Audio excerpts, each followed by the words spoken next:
1절부터 4절까지 같이 읽겠습니다. 아모스의 아들 이사야가 받은 바 유다와 예루살렘에 관한 말씀이라. 말일에 여호와의 전의 산이 모든 산 꼭대기에 굳게 설 것이요 모든 작은 산 위에 뛰어나리니 만방이 그리로 모여들 것이라. 많은 백성이 가며 이르기를 오라 우리가 여호와의 산에 오르며 야곱의 하나님의 전에 이르자. 그가 그의 길을 우리에게 가르치실 것이라. 우리가 그 길로 행하리라 하리니 이는 율법이 시온에서부터 나올 것이요 여호와의 말씀이 예루살렘에서부터 나올 것임이니라. 그가 열방 사이에 판단하시며 많은 백성을 판결하시리니 무리가 그들의 칼을 쳐서 보습을 만들고 그들의 창을 쳐서 낫을 만들 것이며 이 나라와 저 나라가 다시는 칼을 들고 서로 치지 아니하며 다시는 전쟁을 연습하지 아니하리라. 아멘. 자, 제가 지난번에 이사야 설명하면서 전체적인 구조를 제가 말씀드렸거든요. 이사야는 1장부터 66장까지 성경이 66권이듯이 이사야가 딱 그렇게 배치되어 있어요. 구약 성경이 39권인데 1장부터 39장까지가 딱 끊어져 있어요. 이렇게 딱 그 시대 아수르 시대에 끊어져 있고 40장부터 66장까지는 딱 신약체처럼 27권으로 딱 끊어져 있는, 그래서 참 이렇게 제5의 복음서와 같은 이사야의 구조를 제가 말씀을 드렸습니다. 지난주에는 1장에 대해서 이야기했고요. 오늘은 1장이 제목이 있다 그랬거든요. 1장에 보면은 1장 1절에 보면 유다왕 우시아와 요담과 아하스와 히스기야 시대에 아모스의 아들 이사야가 유다와 예루살렘에 관하여 본 계시라 그래 돼 있잖아요. 본 계시라. 봤다는 겁니다. 계시를 봤다는 거. 그러니까 이사야는 뭘까요? 전체적으로 하나님의 계시라는 거예요. 하나님의 계시. 그러면 요한 계시록이라고 돼 있잖아요. 요한도 그 밤모섬에 갔을 때 주일날 요한이 예배를 드리려고 할 때, 예배를 드리려고 주일날 이제 혼자서 하고 있을 때 뒤에서 하나님의 음성이 들렸어요. 너 보는 것을 에베소, 서머나, 버가모 이렇게 7교회에 전하라 이렇게 하시면서 소리가 들려가지고 뒤를 딱 돌아보는 순간 하나님의 놀라운 계시가 사도 요한에게 보여져가지고 그 계시의 내용을 1장부터 22장까지 딱 적어놓은 그게 요한 계시록인데, 이 이사야도 똑같아요. 이사야도 1장 1절 보면 그 왕들의 시대에 아모스의 아들 이사야가 본 유다와 예루살렘에 관하여 본 계시라. 똑같은 거예요. 본 계시. 그러니까 이사야도 어떻게 보면 계시록이에요. 계시록. 이사야의 계시록. 요한은 요한 계시록. 근데 이게 똑같은 말씀이 2장 1절에서 이어져요. 똑같이 했는데 여기 보면 2장 1절에 보면요. 다시 한번 보시기 바랍니다. 2장 1절에 보면 아모스의 아들 이사야가 받은 바 유다와 예루살렘에 관한 말씀이 이렇게 있거든요. 똑같은 말인데 처음에는 1장 1절에는 본 계시라 되어 있는데 단어가 똑같은데 개역 성경 우리가 번역할 때 그냥 이사야가 받은 바 유다와 예루살렘에 관한 말씀이라 되어 있어요. 받은 말씀. 그러니까 여러분 말씀을 받았다는 건데요. 그 원어는 본 돼서 본. 그 비전인데 본 말씀이라고 하면 좀 이상하잖아요. 그죠? 말씀을 어떻게 봐요? 그냥 본 말씀 이렇게 하지 않고 받은 바 말씀을 받았다는, 받은 바 말씀이라고 똑같은 용어를 이렇게 해석을 좀 이렇게 번역을 다르게 해놓은 거예요. 그러니까 제목이 붙어 있습니다. 1장에도 제목이 딱 붙어 있고 2장에도 딱 붙어 있으니까 1장은 제가 지난주에 말씀드렸듯이 1장 전체가 이사야 66권을 전체를 통할하기 때문에 1장은 반드시 공부를 해야 된다고 말씀드렸고, 이제 2장부터 12장까지가 또 한 파트가 되는 거예요. 여기 보시면 여기 그림 보이죠? 그럼 이사야가 1장부터 66장까지였는데 1장부터 39장까지 한 파트인데 그 파트는 대부분 그 아수르 시대 때요. 아까 그 우시아, 요담, 아하스, 히스기야가 그 유다왕 말기 때였거든요. 말기 때. 그 멸망하기 직전에 하나님께서 그 1장부터 39장까지 대부분 다 이렇게 딱 어디를 펼쳐도 다 심판의 말씀이야. 어디를 펴도 심판의 말씀이니까 목사님들이 이 설교를 할까요? 안 할까요? 이거 가지고. 잘 안 해요. 왜? 성도들한테 자꾸 심판의 말씀, 책망의 말씀, 징벌의 말씀 이런 거 하면 기분이 안 좋잖아요. 그 성도들은 전부 다 잘 되고 복 주고 이렇게 하면 할렐루야 아멘 이렇게 하지만은 너 죽을 거야 심판받을 거야 혼나 이렇게 하면 아멘 할 사람이 어디 있어요. 그러니까 안 해요. 자, 그러니까 1장부터 39장은 대부분 다 이렇게 해요. 하나님께서 이렇게 말씀을 주시는데 그 제가 그림을 하나 준비했는데 어떤 식으로 줬냐면요. 완전 이렇게 이게 롤러코스터 때잖아요. 봤죠? 그죠? 한번 타보셨어요? 이거 안 타보셨어요? 그 우리 김매화 성도 아들 결혼식장 가면은 용인에 가까우니까 용인 거기 에버랜드 가가지고 한번 타보세요. 나이가 60이 되지만 한번 꽉 붙잡고 죽었다 싶고 한번 타보세요. 그 고속 열차 해가지고 막 확 올랐다가 확 내려갔다가 이렇게 해보세요. 이렇게 하면 정신이 나가버려요. 정신이 여기 있는데 몸은 저기 가 있어요. 야, 그런 경험. 저도 우리 와이프하고 이제 결혼하기 전에 데이트할 때 능동에 살고 서울에 능동인데 장로신학대학교가 능동 앞에 있어요. 능동 아차산. 그 앞에 그 어린이 대공원이 있어요. 어린이 대공원에 청룡 열차가 있는데 아마 그 두 사람이 이제 뭐 데이트할 때 그걸 탔는데 그거 조그매요. 그거는 조그만데도 이렇게 막 돌거든요. 그렇게 막 기겁을 하더라고요. 우리 와이프 옆에 타고 막 과함을 있는 대로 다 지르고 막 죽는다고. 한 이리 도는데. 그 이게 왜 이런 그림을 제가 보여주냐면은 이사야 1장부터 39장이야. 롤러코스터 같아요. 이렇게. 너 죽을 거야! 해놓고 또, 그 다음에 한 확 내려갔다가 다시 올라와. 그래도 너는 구원받고 또, 메시아가 올 거야. 그리고 또 너 죽을 거야! 하고 또 이렇게 올라갔다 내려갔다. 39장까지 계속 그래요. 그래서 롤러코스터 1장부터 39장은. 자, 그래서 심판과 구원이 같이 나와요. 한 장은 심판했다가, 한 장은 또 구원했다가, 한 장은 막 매를 때렸다가, 한 장은 또 위로했다가, 막 이런 식으로 하나님께서 롤러코스터 같이 이렇게 39장까지 배치되어 있다는 것을 말씀을 드립니다. 오늘은 2장부터 12장까지가 이제 한 파트예요. 요게 이제 우시야, 요담, 아하스의 시기였던데, 우시야, 요담, 아하스까지가 12장까지예요. 12장까지가. 그리고 나머지 뒷부분은 열방과 마지막 히스기야 왕 때 있었던 일들을 이야기하고 있는데, 뭐 이렇게 여러분들이 이제 읽어봐야 되는 거예요. 사실은 읽어봐야 되는데 읽어보기 전에 제가 이제 개론적인 이야기 제가 말씀을 이제 드리고 넘어가겠습니다. 이제 2장에는요, 1장에는 막 심판한다 그랬잖아요. 그 2장에는 또 회복될 거야.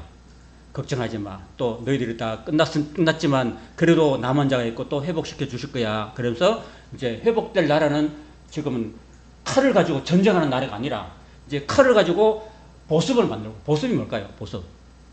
그 농사 짓는 기구 있잖아요. 예. 농사 짓는 그 쟁기라든지 홈이라든지 곡괭이 이런 것들을 이제 보습이라 말해요. 그런 것들. 그러니까 이제 전쟁이 끝나고 뭐가 온다고요? 평화의 시대가 온다. 그리고 그 평화의 시대에 누가 오냐면 진정한 인류의 구세주 예수 그리스도가 오신다. 그분은 이 땅에 오셔서 전쟁을 하러 오신 게 아니라 이 땅에 모든 인류를 하나님과 이 죄인들 사이에 화목케 하시고 화평케 하셔가지고 하나님과 인간 사이에 화목을 주시는 그런 평화의 왕으로 오신다. 그분은 정말 그 겸손한 왕으로 평화의 왕으로 이 땅에 오신다. 그런 이야기를 하고 있는 거죠. 그래서 예수님이 여러분 예루살렘 입성할 때 군마 타고 입성했나요? 아니면 어린 낙이 타고 입성했나요? 어린 낙이 타고. 가장 작은 어린 낙이 아마 그 나이가 허리 부러질지 몰라요. 그 예수님이 그래도 어른인데 그 어린 새끼 나귀를 타고 그 새끼 나귀 타고 왔어요. 그러니까 뭐 전혀 위협적이지 않는 그런 모습으로 예수님이 예루살렘에 입성할 때 호산나 호산나 이렇게 온 백성들이 종려나무 가지를 들고서 자기 옷을 벗어가지고 여러분 신랑 신부 입장할 때 다 카페트 깔듯이 이렇게 다 깔아가지고 예루살렘 입성하시는 예수님을 평화의 왕으로 겸손한 왕으로 모셔드렸다는 것을 볼 수가 있습니다. 그 다음에 이제 3장에 가면 또 혼내요. 또 혼내는데 이제 막 너 죽어. 그럼 되겠어. 이렇게 혼나는데 어떤 내용이냐면 주도 내용이 3장에 넘어가면 여러분 3장은 펴보세요. 3장 16절 한번 보십시오. 3장 16절. 자, 이거는 미가서에도 있어요. 미가서나 아모스에도 있는데 3장 16절부터 같이 한번 읽어보겠습니다. 이 시온의 딸들에 대한 그 이야기인데 얼마나 사치했는지 얼마나 사치한 모습을 하나님이 말씀하고 있는데 16절부터 같이 한번 읽어봅시다. 시작. 여호와께서 또 말씀하시되 시온의 딸들이 교만하여 느린 목 정을 통하는 눈으로 다니며 정을 통하는 눈이 뭐라고 그랬죠? 제가 지난번에 이거라고 그랬죠. 이거 이거 그 남자들이 여자들이 막 남자들한테 막 정을 통하고 이렇게 했다는 거죠. 얼마나 성적으로 문란했던가. 그 다음에 다니며 그 다음 계속 읽겠습니다. 같이 시작. 아기작거려 걸으며 발로는 정정한 소리를 낸다 하시도다. 그러므로 주께서 시온의 딸들의 정수리에 딱지가 생기게 하시며 여호와께서 그들의 하체가 드러나게 하시리라. 주께서 그날에 그들이 장식한 발목걸이와 머리의 망사와 반달 장식과 귀고리와 팔목걸이와 안 읽어요? 얼굴 가리개와 화관과 발목사슬과 띠와 향압과 호신부와 반지와 코고리와 예복과 겉옷과 목도리와 손주머니와 손거울과 세마포옷과 머리수건과 너울을 엄청 많이 달았죠. 이거 한 여인이 다른 거야. 한 여인이 온통 머리끝부터 발끝까지 인디안 주장 딸처럼 해가지고 막 그렇게 금고리, 은고리 막 보석을 달고 치렁치렁 살았다는 거예요. 얼마나 그때 당시에 그 아모스 때는 같은 시대인데 그 사람들이 막 그 신발 한 클릭 값으로 사람을 파고 살고 파고 이랬던 시대인데 또 부자들은요, 극부자들은 이렇게 그 시온의 딸들이 여자들이죠, 여자들이 그 남자들이 그렇게 그 신발 한 클릭 값으로 사람을 사고 팔았던, 그래가지고 돈을 모은 그 돈 가지고 이렇게 사치스럽게 귀걸이, 코걸이, 막 발목걸이, 온갖 장식들을 다 치렁치렁 했다는 겁니다. 그러니까 뭐예요? 사치가 그게 달했다는 거예요. 사치가. 여러분, 제가 어느 목사님한테 들은 건데, 여러분, 세계에서 화장품 장사가 제일 잘하는 나라는 어딘지 아세요? 한국이랍니다. 한국. 저 다른 나라에 저는 외국을 안 가봤거든요. 외국은 이스라엘밖에 안 가봤는데, 그 외국을 많이 다니시는 그런 여행가들이나 이런, 또 특별히 목사님들 보면요, 외국 여자들은 화장을 그렇게 짙게 안 한대요. 어디 가더라도. 얼굴 자체가 하얗잖아. 유럽인들은요. 얼굴 자체가 하얗기 때문에 뭐 비비크림 안 발라도 돼요. 자체가 하얗고. 그리고 막 이렇게 우리나라처럼 막 떡칠하듯이 막 이렇게 화장이 아니고 뭐예요? 분장이야, 분장. 그 정도로 막 분장을 하는 거예요. 분장을 해가지고. 그렇게 화장품 장사가 너무너무 잘 되고, 뭐 화장품 한 개 값이 막 하루 일당 넘노요. 하루 남자 장동들 하루 일해가지고 여자 화장품 한 개 사주기 힘든 그런 나라예요. 외국에는 그렇게 없대요. 미국에도 그 정도로 안 한대요. 우리나라가 이렇게 정말 여인들이 정말 옷도 있잖아요. 옷도 뭐 유명한 거 있잖아요. 그죠? 유명한 메이커야, 옷들. 가방도 그죠? 뭐 루이비통 뭐 이런 거 있잖아요. 이런 거 달고 다닌다니까. 핸드폰 한 개 막 수천만 원 하는 거야.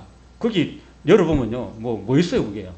그 핸드폰하고, 또 뭐 휴지 한 개하고, 또 뭐 여성 생리대 뭐 이런 것밖에 없어. 그런데 수천만 원 가방을 들고 다니는 이렇게. 그 우리나라 여자가 그렇단 거예요.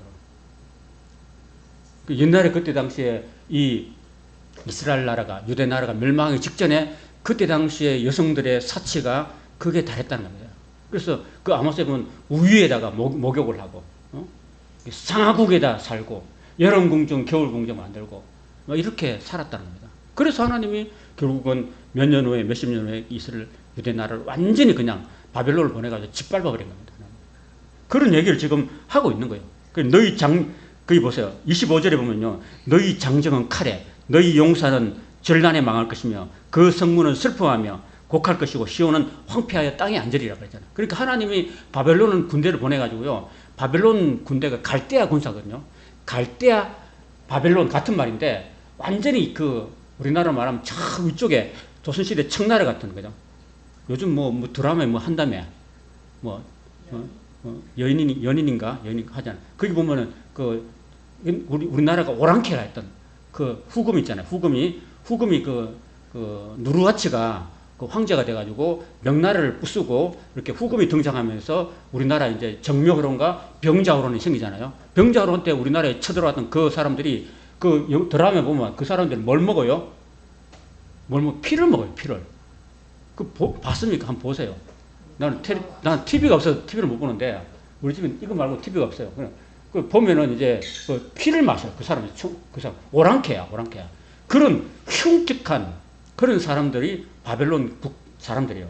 그 사람들이 와가지고요, 그 사람들이 이스라엘 모든 장정들을 다 흉측하게 다 죽이고 피를 먹고 막 이렇게 막 했다는 겁니다.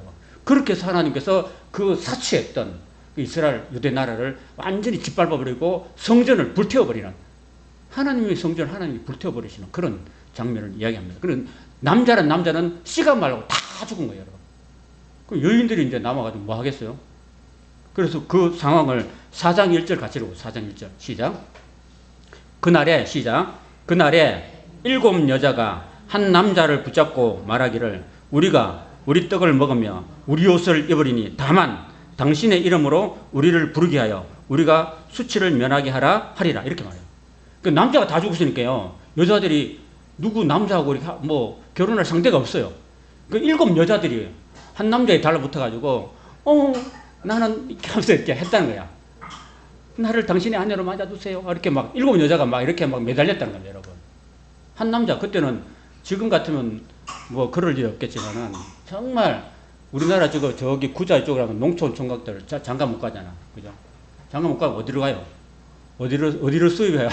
부인을 외국에서 부인을 수입해 오잖아, 그죠? 그래서 뭐 베트남 여인들, 중국 조선족 여인들, 태국 여인들, 말레이시아, 필리핀 여자들 불러와서 그렇게 하잖아요, 그죠? 그렇게 해가지고 막 그 말도 안 통하는데 와가지고 그것도 또 그 여자들은 또 우리나라 오면 잘 살 거라고 생각하고 그리고 시집을 와요 또. 그 나라가 너무 열악하고 못 사니까. 그러니까 지금은 그런 시대가 아니고 지금은 이제 남자들이 다 죽었으니까 여자들이 이제 막 당신 나하고 결혼해줘요. 당신은 내 남편만 돼. 이름만 내 남편 하면 된다고.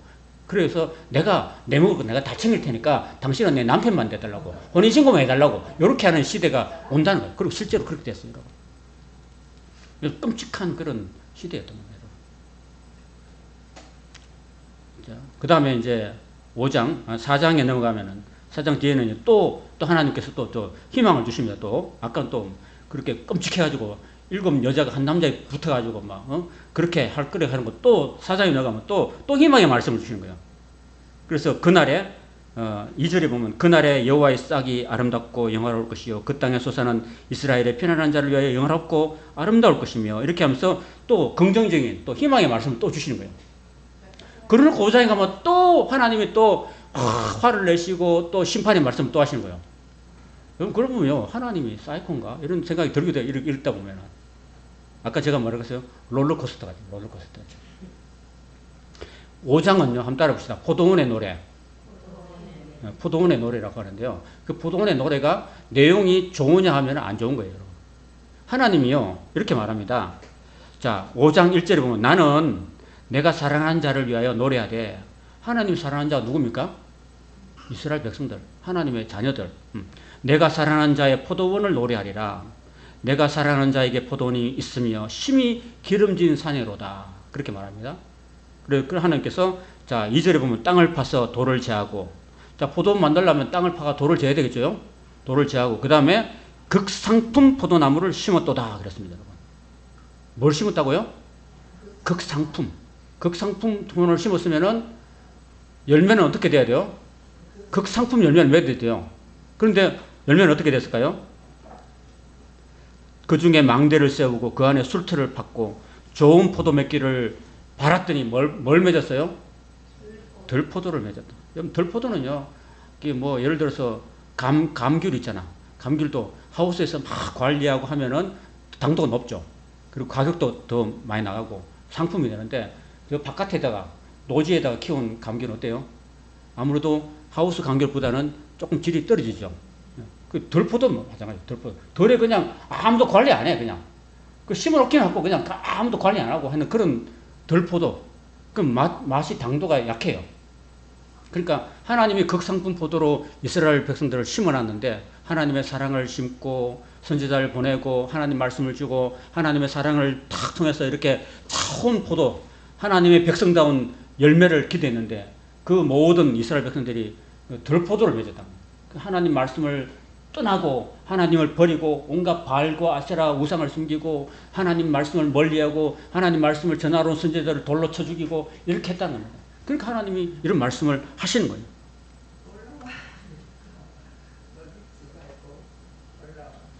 그리고 8절 합니다. 8절 시작. 가옥에 가옥을 이으며 전토에 전토를 더하여 빈틈이 없도록 하고 이 땅 가운데서 홀로 거주하리 하는 자들은 화 있을진저 그랬습니다. 여러분 이건 무슨 말이냐면요. 그때 당시에 집들이 이게 아파트는 아니었는데, 자, 앞을 보세요. 집들이요. 똑같은 규모의 집들을 지었어요. 이렇게. 그러니까 가옥을 더한다는 것은요. 이 똑같은 집들이 막 그 닭장처럼 막 이어져 있는데 거기서 이 백성들이 살았어요. 살았는데 가옥에 가옥을 더하고 전토에 전토를 더한다는 말은 그 닭장 같은 집들을 다 물고 큰 집을 만든 거야.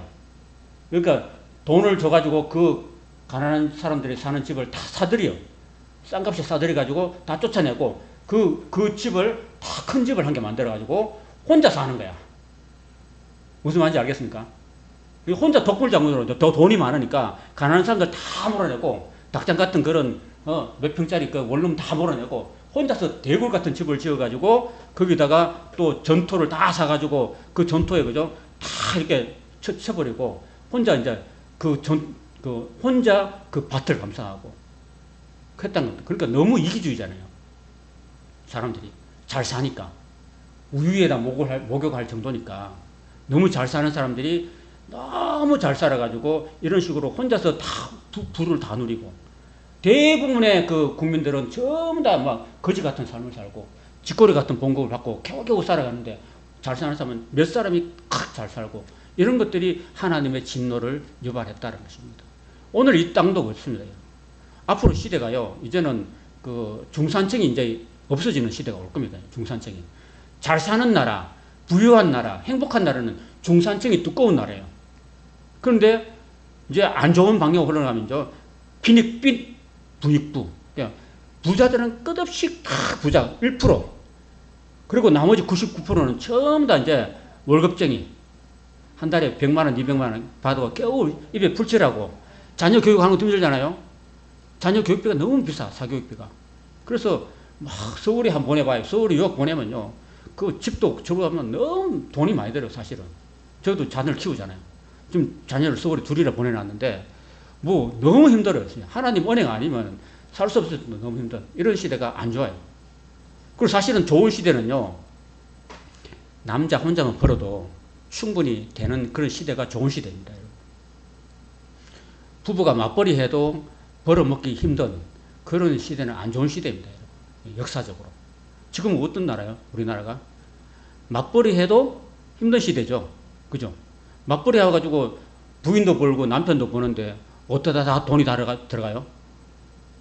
자녀 교육비에 많이 들어가잖아요. 그죠? 그리고 또 대출금 갚는 데 많이 들어가고.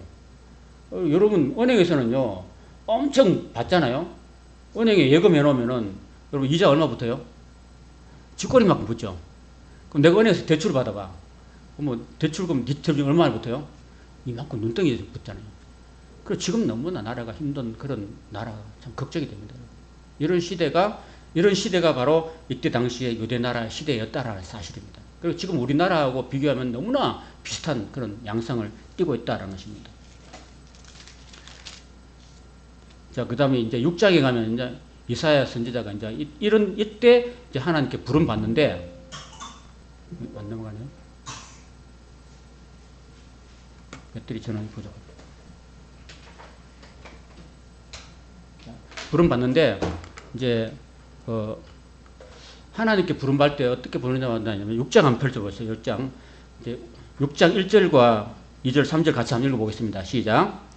우시야 왕이 죽던 해에 내가 본즉 주께서 높이 들린 보좌에 앉으셨는데 그의 옷자락은 성전에 가득하였고 세랍들이 모시고 섰는데 각기 6날개가 있어 그 둘로는 자기 얼굴을 가렸고 둘로는 자기 발을 가렸고 둘로는 날며 서로 불러 이르되 거룩하다 거룩하다 거룩하다 만군의 여호와여 그의 영광이 온 땅에 충만하도다 하더라. 자, 들어보세요.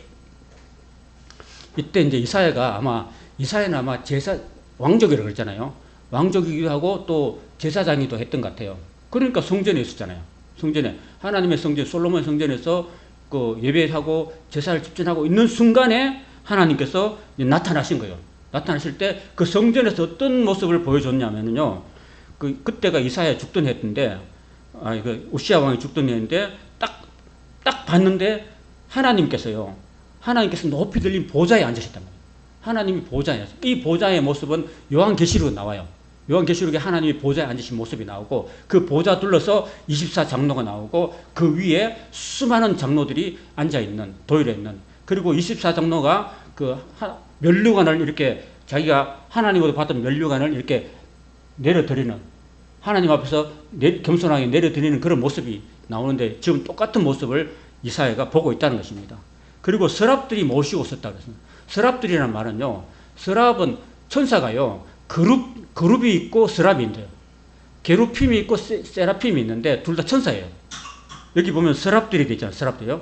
서랍들, 그냥 게루빔이라는 천사가 있고 세라핌이라는 천사가 있는데, 천사가 하나는 두 종류의 천사가 있는데, 하나는 하나님의 군인 역할을 하는 그런 호위 역할을 하는 그런 군인이 있고, 또 하나는 하나님의 심부름을 하는 그런 천사가 있는데, 아마도 여기 나오는 서랍들은 아마 하나님을 지키는 그런 그 호위하는 그런 천사들이 아닐까 싶어요.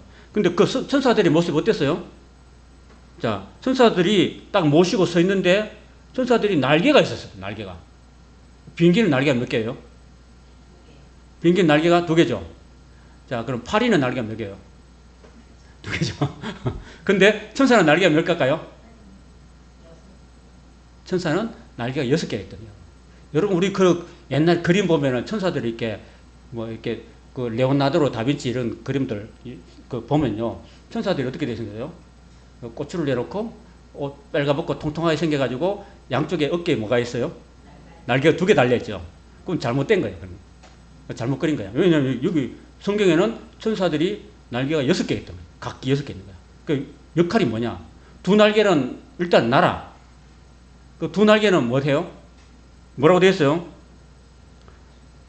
2 날개는 얼굴을 가렸다는 거예요. 하나님의 그 보좌 앞에서 그 영광의 빛을 아무도 못 보는 거예요. 그러니까 천사들이 2 날개로는 이렇게 날고, 또 2 날개는 얼굴을 가렸대요. 얼굴을 가서 감히 하나님을 보지 못하는 그런 모습과, 또 2 날개는 뭘 할까요? 뭘 가렸어요? 뭘 가렸어요? 읽어보면은 발을 가렸다. 발을. 그럼 교회 오실 때, 옛날에 저는 그랬어요. 맨발로 막 애들이 고등부 때 예배 드리러 올 때 그냥 맨발로 오는 애들을 우리 교회 장로님이 막 혼내시더라고요. 교회를 또 왜 맨발로 와? 그때 당시에는 마룻바닥 있잖아. 마룻바닥. 대청 마룻바닥 교회였는데, 그때 우리는 겨울이고 여름이고 애들은 전부 다 맨발로 다니거든요. 양말도 안 신고. 그래서 장로님이 되게 혼냈어요. 그냥 교회 올 때는 옷을 똑바로 입고 와. 양말도 신고. 막 그래도 혼났거든요. 근데 이게 발이라는 게 좀 더럽잖아요. 그죠? 우리 사람 발이라는 게, 예수님도 그렇고 항상 이렇게 보면은 그 집에 딱 들어가면 제일 처음에 하는 게 뭐예요? 발을 씻는 거예요. 발을 씻거나 발에 냄새가 많이 나니까 발에다가 향유 한 방울 딱 떨어뜨린 거예요. 그게 그 향유 역할인데, 냄새가 나니까. 그런데 진짜 냄새 나는, 더럽고 먼지 묻은 이 발을 천사들도 이렇게 가리고 있는 거고요. 그러니까 가린 게 뭐 가렸어요?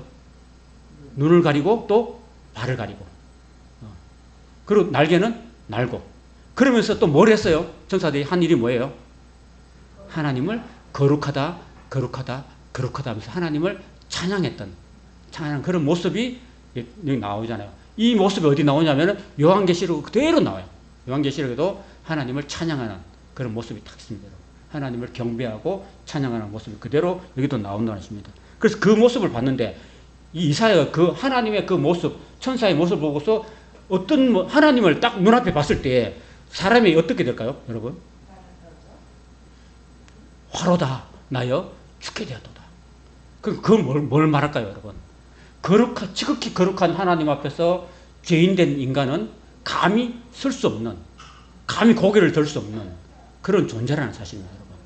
진짜로 사람이 하나님을 만나게 되면은, 그죠? 하나님 만나면은 감히 하나님 앞에 고개를 들 수 없다는 사실입니다, 여러분. 그래서 베드로가 예수님을 어떻게 만져 아세요? 베드로는 어부였잖아요. 고기 잡는 어부였는데, 고기를 밤새도록 잡아도 한 마리도 못 잡았어요. 그날 한 마리도 못 잡아가 이제 그런데 예수님께서 일부러 못 잡게 하신 거야. 베드로가 물고기 그물 이쪽에 있다면 예수님이 저 멀리서 물고기 우양우 이렇게 한 마리도 못 잡죠. 또 베드로가 이쪽에 던지면은 물고기 자양자 다 이쪽으로 가버려. 밤새도록 한 마리도 못 잡았어. 예수님 그렇게 하신 거예요. 그렇게 하고 난 다음에, 아침에 이제 그물 다 걷다가 이제 집에 가려고 하는데, 예수님께서 원래 아침에 물고기 안 잡히거든요. 물고기도 깊은 데도 없어요, 사실은. 아침에는 물가에 물고기들 딱 모이는데, 깊은 데는 물고기 없는데 예수님께서 뭐라고 말씀하냐면은 깊은 데로 가서 그물을 내리라 이렇게 말씀하셨어요. 예수님이. 상식에 안 맞는 말씀하신 거예요. 그래서 베드로가 그 예수님 하신 말씀을 듣고 난 다음에 주여 내가 바다에서 잔뼈가 굵기 때문에 지금 아침에는 고기 안 잡힙니다. 그 깊은 데 가면 그 헛수고입니다. 이렇게 안 하고요. 예수님의 그 신성을 인정하고 선생님 제가 말씀에 의지해서 당신의 그 권위에 의지해서 내가 깊은 데 가서 그물을 내리겠습니다 하고 순종했어요.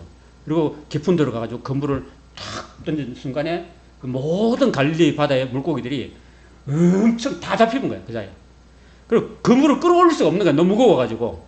그래가지고 이웃에 그 요한이 요한 이리 와, 야고보 이리 와, 날 좀 도와줘 해가지고 두 배가 합쳐가지고 겨우 끌어올린 거예요. 그러니까 막 참치 많은 그런 고기들이 막 두 배에 가득 채워도 가득 넘친 거예요. 그러고 나서 베드로가 와 진짜 놀랍네 이렇게 놀라게 느꼈겠죠, 그죠? 그러고 난 다음에 그 예수님을 향해서 딱 보는 순간에 뭘 느꼈냐면 예수님이 바로 하나님이라는 걸 느낀 거예요. 신 앞에 있는 베드로 자신의 인간의 모습을 느낀 거예요. 그래서 베드로가 뭐라고 말인지 아세요? 주여 그랬습니다. 주여. 하나님이요. 예수님 보고 하나님을 그랬어요. 하나님이요. 나를 떠나가십시오. 나는 더럽기 더러운 죄인입니다. 이렇게 고백해요. 그 순간에 예수님을 하나님으로 보게 된 거죠. 그러니까 그 하나님으로 느끼는 순간에 자신이 너무나 더럽고 추악한 죄인 중에 죄인이라는 사실을 느낀 거죠.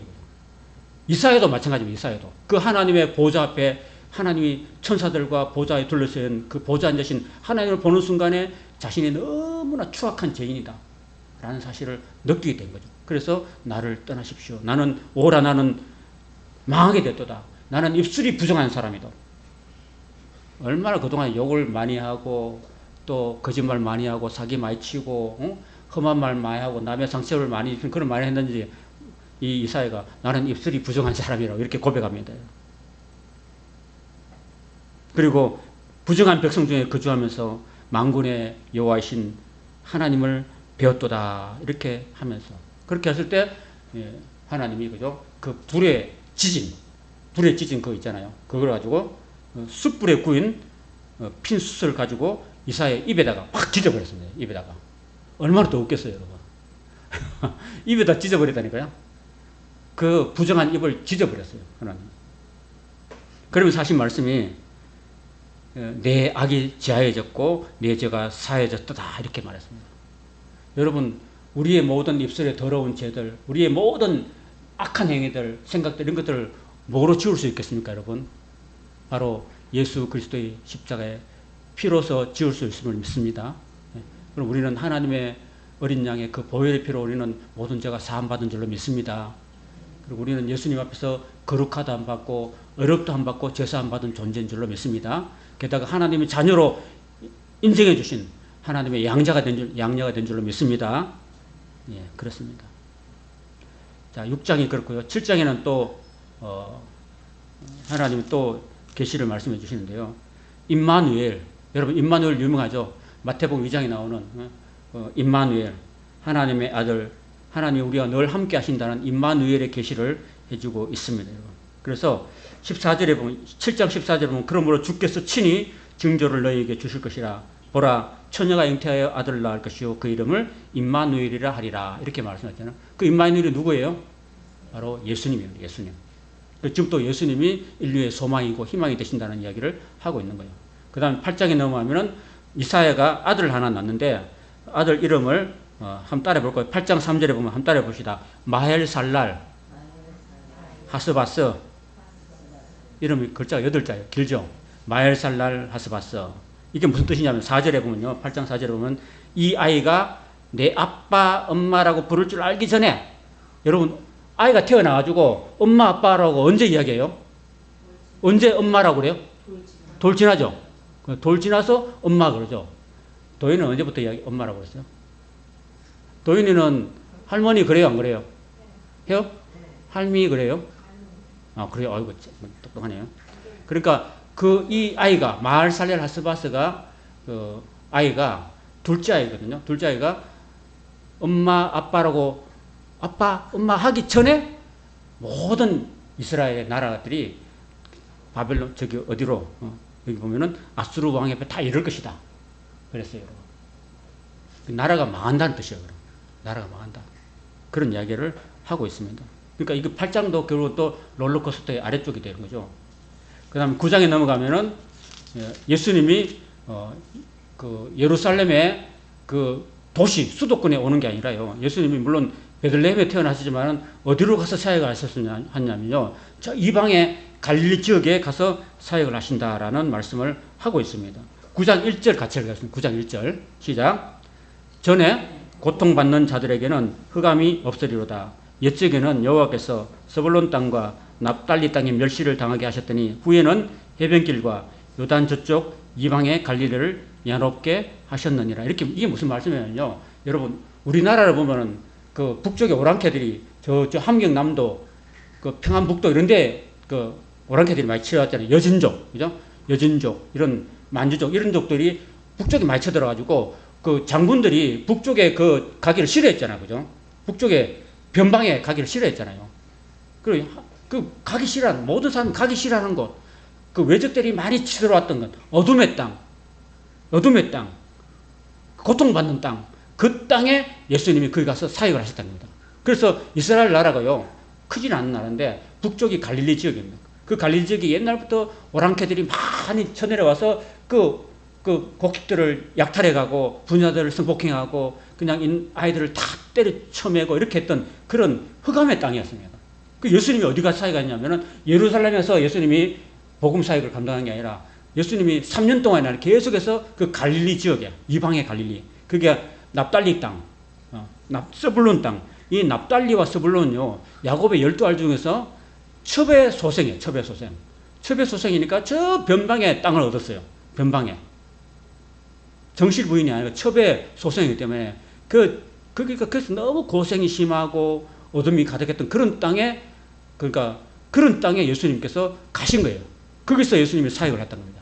그래서 여러분 가버나움이라는 뜻이 뭔지 아세요? 예수님이 사역했던 그 중심지가 갈릴리의 가버나움이었거든요. 가페르나움이라는 뜻이에요. 성경에 보면 또 우리가 나움을 공부할 건데 나움이라는 것은 동네란다, 동네. 그리고 가페르라는 말은 위로라는 거예요. 위로의 동네라는 것입니다. 그래서 가버나움이라는 것이죠. 그래서 예수님이 그 동네에 오셨기 때문에 그 동네가 하나님의 위로를 받은 동네라는 뜻으로 가버나움이라고 그러십니다. 가버나움. 여러분들 이렇게 성지순례 가면 우리가 갈릴리 바다도 한번 배 타고 한번 해볼 건데 거기 제일 중심 마을이 가버나움이었습니다. 거기서 예수님이 선교 본부를 차리고 거기서 3년을 사역하셨어요. 그 이방의 갈릴리에 예수님은 정말 이 땅에 소외되고 가난하고 또 병들고 귀신 들리고 아무도 사람들이 알아주지 않는 그런 정말 그 소외된 지역으로 예수님이 오셔서 그 사람들의 친구가 되어주시고 그 사람들의 병을 고쳐주시고 그 사람들을 치료해주시고 그 사람들에게 하나님의 나라의 복음을 전해주셨던 바로 그런 하나님이었다라는 것을 말씀하고 있는 것입니다. 그래서 2절에 보면 흑암에 가던 백성이 큰 빛을 보고 그 큰 빛이 뭘까요? 바로 예수님의 빛이라는 겁니다. 예수님의 빛. 또 사망의 그늘에 진 땅에 거주하던 자에게 빛이도다 이렇게 하신 말씀이에요. 그게 바로 예수님이 바로 그 가난하고 소외되고 흑암이고 전쟁의 땅이었던 그 땅에 오셔서 그 땅을 위로하시고 그 땅을 참으로 그 땅의 생명의 빛으로 오셨다는 것을 말씀하고 있다는 것입니다. 그럼 10장에 보면요, 이제 이스라엘 징벌을 이야기하면서 그 도구로 아수르를 사용하실 것이다. 그렇습니다. 여러분, 우리가 그 옛날에 우리는 지금은 이제 학생 인권 조례 때문에 학교에서 아이들을 선생님이 함부로 못 때리잖아요. 우리 자랄 때마다 우리는 많이 맞고 자랐잖아요, 선생님한테. 수학 문제 못 풀면 또 엉덩이 또 두채 살이 탁 맞아야 되고, 또 군대 가서도 많이 맞았어요. 군대 가서도 많이 맞고. 요즘 아이들은 군대 안 맞아요. 학교 가서도 선생님한테 안 맞아요. 그죠? 근데 그때 당시에는 엄청 많이 맞았어요. 그래서 그 몽둥이로 많이 맞았어요, 몽둥이로. 또는 북채로 맞기도 하고. 그 어떤 선생님 또 야구 방망이를 또 수업 들어올 때 야구 방망이 들고 선생님이 있었어요, 야구 방망이. 말 안 들으면요, 너 일로 나와 해가지고, 칠판에 딱 붙여서 해가지고, 야구 방망이로 막 때리는 선생님도 있었다니까요. 근데 그 이스라엘 나라가 하도 말을 안 들으니까 하나님께서 방망이를 갖고 오셨고, 방망이를. 그 방망이가 무슨 방망이냐면은 아수르라는 방망이를 가지고 와요. 지금 10장에 내가 방망이를 준비할 텐데 그 방망이가 바로 아수르라는 나라다. 그때 당시 아수르는 그 우시아, 요담, 아하스, 히스기야 때 가장 강대했던 나라가 바로 아수르입니다. 아수르. 아수르의 TP라고 있어요. TP. 티글랏 빌레세 3세라는 왕이 그 정말 온 세계를 정복했던 그때였습니다. 그래가지고 그 나라를 가지고 북이스라엘을 멸망시켜버린 거예요. 그런 이야기를 하고 있는 것입니다. 그리고 그 방망이를 또 하나님이 혼내놓고도 그 방망이를 어떻게 했을까요? 하나님 방망이를 또 박살내버려요. 죄송해요. 네가 너무 심했어. 나는 2대만 때리고 너는 10대를 때렸어. 그래 방망이가 막 주인 앞에 막 자랑해요. 방망이가 자기가 막 잘났다고 막 자랑하니까 하나님이 그 방망이를 분질러 버린 거예요. 그런 이야기를 지금 하고 계신 겁니다. 자, 그래 그 10장이 그런 내용이고요. 11장에 또 이새의 줄기에서 한 싹이 나며 그 뿌리에서 한 가지가 결실할 것이요 그 위에 여호와의 영 곧 지혜와 총명의 영이요 머력과 재능의 영이고 지식과 여호와를 경외하는 영이 강림하신다. 이 말씀이 뭐냐면요. 이새란 말은요. 다윗의 아버지예요. 자, 앞으로 보세요. 11장 1절에 나오는 이새의 줄기라는 말은요. 다윗의 아버지. 다윗의 아버지가 이새고 그 다음에 이새의 마지막 아들 여덟째 아들이 다윗이에요. 그 다윗의 후손으로 예수님이 오셨잖아요. 그죠? 그 말씀하신 거예요. 이새의 줄기에서 한 싹이 나며 그 말은요. 그 뿌리에서 한 가지가 나서 결실할 것이라는 말은 다윗 가문에서 예수님이 이 땅에 구세주로 오실 것이다라는 이야기를 하고 있는데 그 예수님 위에 하나님의 성령이 임하신다. 그 하나님의 성령은 어떤 영이냐면은 지혜와 총명의 영이라고 했습니다, 여러분. 자, 우리가 성령으로 충만하면 그 사람에게 뭐가 임해요? 지혜와 총명이 임합니다. 그래서 기독교 복음이 들어간 나라들은 다 잘 살아요. 저 유럽을 보세요. 유럽이 먼저 복음을 받으니까 잘 살잖아요. 근데 복음이 안 들어간 인도라든지 필리핀이라든지 동남아 지역에 가면 지금도 못 살잖아요. 왜 못 살까요? 덜 똑똑해서 못 산 거예요. 덜 똑똑해서. 그 복음이 들어가면은 하나님의 성령이 그게 지혜와 총명이 들어가니까 잘 사는 거예요, 여러분. 과학이 발전하고 문명이 발전하고 잘 사는 거예요. 그 복음이 안 들어가면 아직도 그 천국 속에서 그냥 모기 벌레하고 같이 살아요. 지금도 꾸정물 먹고 있고. 아프리카 보세요. 아프리카 지금 물이 안 나와가지고 아이들이요 꾸정물 먹고 있어요. 세수한 그 물이 아까워서 그걸 또 먹고 있어요. 그래서 참 복음이 안 들어간 나라다. 다 그렇다는 겁니다.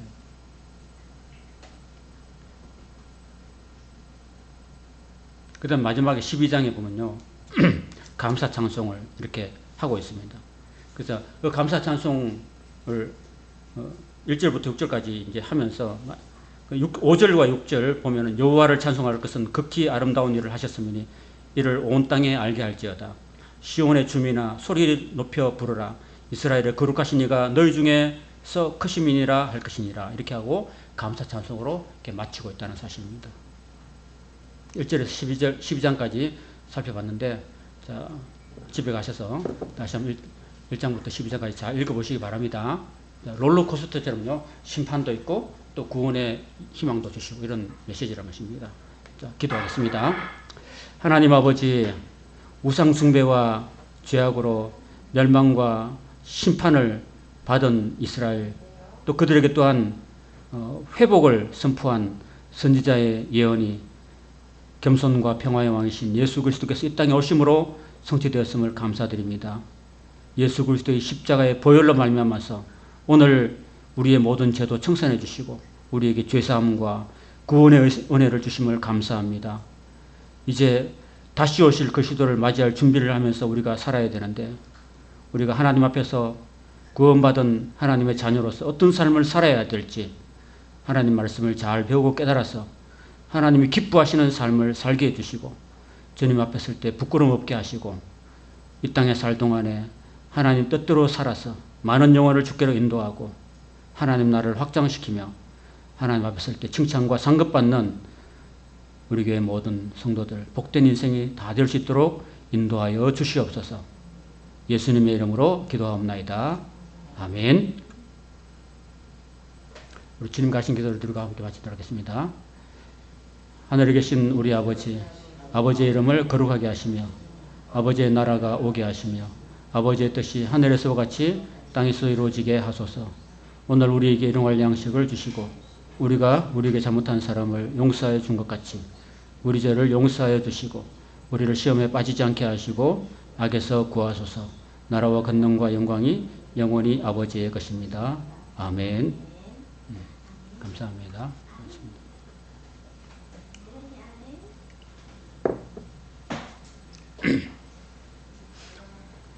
자, 여러분 이제 구약의 이제 후반부를 가고 있습니다. 여러분 잘 견디시고요. 또 이렇게 말씀을 듣고 집에 가서 또 뭐 유튜브를 통해서 듣든지 여러분 말씀을 자꾸 읽으시기 바랍니다.